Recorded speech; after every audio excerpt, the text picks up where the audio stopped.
কত কষ্ট করে তুমি করলা সাধের বাড়ি,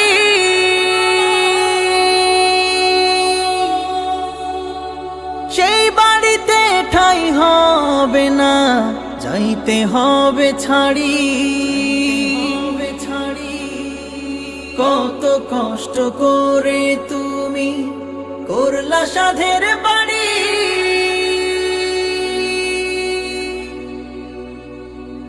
সেই বাড়িতে ঠাঁই হবে না, যাইতে হবে ছাড়ি। মোহ মায়ার টানে তুমি রবের বিধান ভুইল না, মোহ মায়ার টানে তুমি রবের বিধান ভুইল না। যাদের জন্য করলা কামাই, মরলে তারা চিনবে না।